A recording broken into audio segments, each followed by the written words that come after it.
الحمد للہ رب العالمین والصلاة والسلام علی سید الانبیاء والمرسلین اما بعد فاعوذ باللہ من الشیطان الرجیم بسم اللہ الرحمن الرحیم اہدنا الصراط المستقیم صدق اللہ مولانا العظیم۔ روحانی پاورفل وظائف میں سے آج ایک اہم سبق دوستوں کی نظر کرنا ہے، جو کہ رات کو سونے سے پہلے صرف ایک بار پڑھیں۔ انشاءاللہ العزیز زندگی بدل جائے گی۔ یہ ایک ایسا عمل ہے اور بہت ہی آسان عمل ہے اور بہت زیادہ فائدہ دینے والا عمل ہے۔ گھر میں برکت چاہتے ہیں، گھر میں سکون چاہتے ہیں، یا کسی معاملات میں کامیابی چاہتے ہیں، دینی معاملات ہیں یا دنیاوی معاملات ہیں، کامیابی چاہتے ہیں، یا پھر رشتہ کے لیے کرنا چاہتے ہیں، یا پھر شادی کے لیے کرنا چاہتے ہیں، منگنی کے لیے کرنا چاہتے ہیں، نکاح کے لیے کرنا چاہتے ہیں، کوئی بھی عمل ہے، کوئی بھی کام ہے، انشاءاللہ العزیز اللہ کے فضل سے ہر مشکل آسان ہوگی اور ہر کام میں کامیابی ہوگی انشاءاللہ العزیز۔ لیکن دوستو، اگر کرنا ہے نا تو کرنا ان شرائط کے ساتھ ہے جو میں شرائط بتاؤں گا۔ سب سے پہلی شرط یہ ہے کہ نماز کی پابندی کرنی ہے۔ دوستو، آخرت کی تیاری لازمی رکھیں، نماز کی پابندی کریں، ہر نماز کے بعد 11 مرتبہ کلمہ طیبہ اور 11 مرتبہ درود پاک یہ اشد ضروری ہے۔ آقا کریم صلی اللہ تعالی علیہ وسلم کا فرمان مبارک ہے، حضور نے فرمایا کہ 2 گھر ہیں، ایک گھر دنیا پہ ہے اور ایک گھر آخرت میں ہے۔ جو آخرت کا گھر ہے نا وہی مومن کے لیے۔ دنیا میں تو کافر نے عیاشیاں کرنی ہیں، کوشش فرمائیں اپنی آخرت کو سنواریں، اور نماز دین اسلام کا ایک اہم رکن ہے۔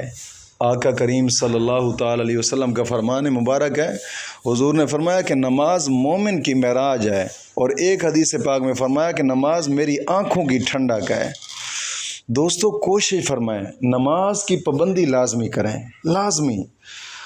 اور حدیث پاک میں آتا ہے، آقا کریم صلی اللہ علیہ وسلم نے فرمایا کہ اللہ تعالیٰ نے 2 ہی گھر بنائے ہیں، ایک دنیا اور دوسرا آخرت۔ دنیا کو اللہ تعالیٰ نے اپنے دشمنوں، کافروں، منافقوں اور مشرکوں کے لیے بنایا ہے، اور آخرت جنت ایمانداروں کے لیے بنائی ہے۔ سید عالم صلی اللہ علیہ وسلم نے حضرت عمر فاروق رضی اللہ تعالیٰ عنہ سے فرمایا، بخاری شریف کے حدیث مبارکہ ہے، فرمایا، اے عمر، کیا تو اس پر راضی نہیں کہ کافروں کے لیے دنیا ہے اور ہمارے لیے آخرت ہے؟ قرآن میں بھی اللہ رب العزت نے فرمایا، وَالْعَاقِبَةُ لِلْمُتَّقِينَ، یعنی آخرت صرف پرہیزگاروں، ایمان والوں کے لیے ہے۔ اور کافروں کے متعلق قرآن مجید میں فرمایا، وَمَا لَهُ فِي الْآخِرَةِ مِن نَصِيب، یعنی کافروں کے لیے آخرت یعنی جنت میں کچھ بھی حصہ نہیں ہے۔ ہاں، دنیا کافر کے لیے عیش کی جگہ ہے، اور مومن کے لیے جناب علی دنیا محنت کی جگہ ہے۔ حدیث پاک میں فرمایا کہ دنیا آخرت کی کھیتی ہے، اور کھیتی میں جتنی محنت کی جائے اتنا ہی زیادہ فائدہ ہوتا ہے۔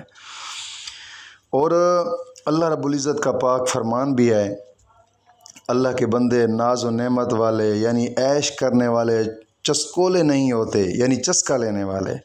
مومن نے تو دنیا میں گزارا ہی کرنا ہے، وقت پاس کرنا ہے، اور جب یہ تقسیم ہو چکی ہے کہ دنیا کافروں کے لیے اور آخرت ایمانداروں کے لیے، تو چاہیے تو یہ تھا کہ کافروں کو پوری دنیا پوری ملتی، مگر اللہ تعالیٰ نے اپنے دوستوں ایمانداروں کی خاطر کافروں کو ایک گھر دنیا بھی پورا نہ دیا۔ دوستو، یہ جو دنیا ہے نا، دنیا، کوشش فرمائیں دنیا میں مسافروں کی طرح وقت گزاریں۔ بزرگ فرماتے ہیں، زندگی صرف 3 سانس کا نام ہے، ایک لے لیا، دوسرا لے رہے ہیں، اور تیسرے کا پتہ بھی نہیں لے سکتے ہیں، نہیں لے سکتے، اتنی مختصر زندگی ہے۔ کوشش فرمائیں نماز کی پابندی کریں، اور ہر نماز کے بعد 11 مرتبہ کلمہ طیبہ اور 11 مرتبہ درود پاک یہ اشد ضروری ہے۔ دوستو، کوشش فرمایا کریں۔ نماز ایک ایسی چیز ہے کہ جس سے دل کا سکون ملتا ہے، اور نماز ہی ایک ایسی چیز ہے کہ انسان کا رزق بڑھتا ہے۔ نماز پڑھنے سے انسان اللہ کے قریب ہو جاتا ہے۔ کوشش فرمائیں یار نماز کی پابندی لازمی کریں، اور ہر نماز کے بعد 11 مرتبہ کلمہ طیبہ اور 11 مرتبہ درود پاک، یہ اشیاء ضروری ہے۔ دوسری شرط، اپنے تمام گناہوں سے توبہ اور آئندہ گناہ نہ کرنے کا ایک پختہ عزم کرنا۔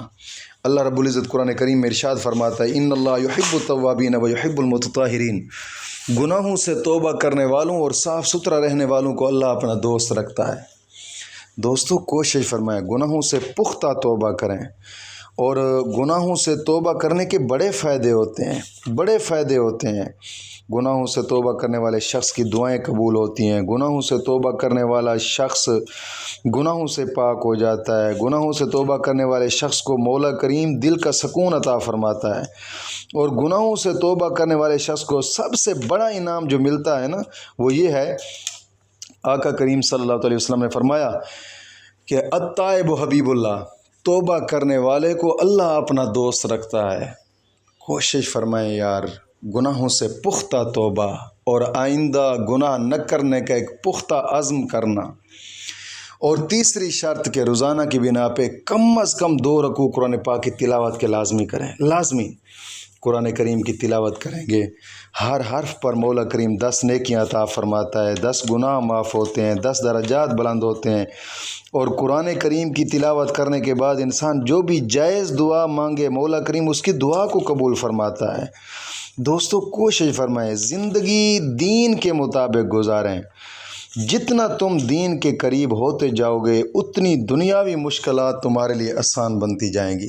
جتنا بھی تم دین کے قریب ہوتے جاؤ گے دنیاوی معاملات، دنیاوی کام تمہارے لیے بہت زیادہ آسان بن جائیں گے، بہت زیادہ آسان۔ کبھی اکیلے بیٹھ کر سوچا ہے کہ یار آج ہم نے کتنے گناہ کیے ہیں؟ ذرا اکیلے بیٹھ کر سوچیں کہ یار ہم نے کتنے گناہ کیے ہیں، کتنے اپنے رب کی نافرمانیاں کی ہیں۔ ہمیں ہمارا رب کتنی نعمتیں دیتا ہے، کتنی برکتیں عطا فرماتا ہے ہمیں اس نے پیدا کیا، ہمیں جائیدادیں دی، ہمیں اپنے گھر دیے، جناب علی ہمیں نعمتوں سے نوازا۔ یار کبھی تو ہم بھی اپنے رب کا شکریہ ادا کر لیں، رب کی بارگاہ میں گناہوں سے توبہ کریں، قرآن کریم کی تلاوت کریں، درود پاک زیادہ سے زیادہ پڑھیں۔ جتنا قریب ہوتے جاؤ گے اتنا ہی فائدہ ہے آخرت کا، اور آخرت بھی سنور جائے گی، دنیا بھی سنور جائے گی۔ وقتاً فوقتاً تھوڑا بہت صدقہ کر لیا کریں، کہ حدیث پاک میں آتا ہے الصدقہ ترد البلا، صدقہ مصیبتوں کو ٹالتا ہے، مشکلات دور ہوتی ہیں صدقے سے۔ کوشش فرمائیں یار۔ اور ایک حدیث پاک میں فرمایا کہ صدقہ جنت کے 70 دروازے انسان کے لیے کھول دیتا ہے، اور صدقہ جہنم کے 70 دروازے انسان کے لیے بند کر دیتا ہے۔ آپ کوشش تو فرمائیں یار، یہ کوئی مشکل شرائط نہیں ہے کہ اگر ان شرائط پر آپ عمل کریں گے تو جناب علی مشکل بن جائے گی، کوئی مشکل نہیں ہے۔ اور ایسے جو کام ہوتے ہیں، ایسے معاملات، ایسے شرائط، ان کو اپنے رب کی رضا کے لیے کیا کریں، اپنے رب کو راضی کرنے کے لیے کیا کریں۔ کبھی بھی کوئی دنیا کا معاملہ حل کرنے کے لیے نہیں کہ یار میں نماز پڑھوں گا تاکہ میرا فلاں کام ہو جائے، میں نماز پڑھوں گا تاکہ میرا رزق بڑھ جائے۔ یار رزق کا بڑھ جانا، دنیاوی معاملہ، یہ تو رب تعالیٰ نے، وہ بزرگ فرماتے ہیں نا کہ زندگی، رزق اور موت، رزق انسان کو ایسے تلاش کرتا ہے جیسے موت تلاش کرتی ہے۔ اگر لوہے کے بند پنجروں میں بھی آپ بیٹھ جائیں گے موت وہاں بھی پہنچے گی اور رزق بھی وہاں بھی پہنچے گا۔ دوستو کوشش فرمائیں اپنے رب کو منانے کے لیے، اپنے رب کی رضا کی خاطر اپنے رب کی بارگاہ میں جھکیں، انشاءاللہ العزیز، انشاءاللہ العزیز پھر وہ انعامات ہوں گے آپ پر کہ آپ سوچ تک بھی نہیں سکتے، ایسے ایسے انعامات ہوں گے۔ اور جو آج میں وظیفہ دوستوں کو بتانے لگا ہوں، کوشش فرمائیں کہ اپنے رب کی بارگاہ میں جھکنے کی کوشش کیا کریں۔ جو وظیفہ میں بتانے لگا ہوں یہ وظیفہ آپ شادی کے لیے بھی کر سکتے ہیں، گھر کے سکون کے لیے بھی کر سکتے ہیں، کامیابی چاہتے ہیں کسی معاملات میں آپ اس کے لیے بھی آپ کر سکتے ہیں۔ اس وظیفے کو کرنے کا طریقہ کار یہ ہے، جب نماز عشاء پڑھیں، نماز عشاء پڑھ لینے کے بعد 2 رکعت نماز نفل حاجات کے پڑھنے ہیں۔ اس طریقے سے پڑھنے ہیں کہ پہلی رکعت کے اندر 11 مرتبہ سورۃ اخلاص پڑھیں، یعنی سبحانک اللہم الحمد شریف پڑھ کر 11 مرتبہ صورت اخلاص، اور دوسری رکعت کے اندر الحمد شریف پڑھ کر 7 مرتبہ صورت اخلاص پڑھیں۔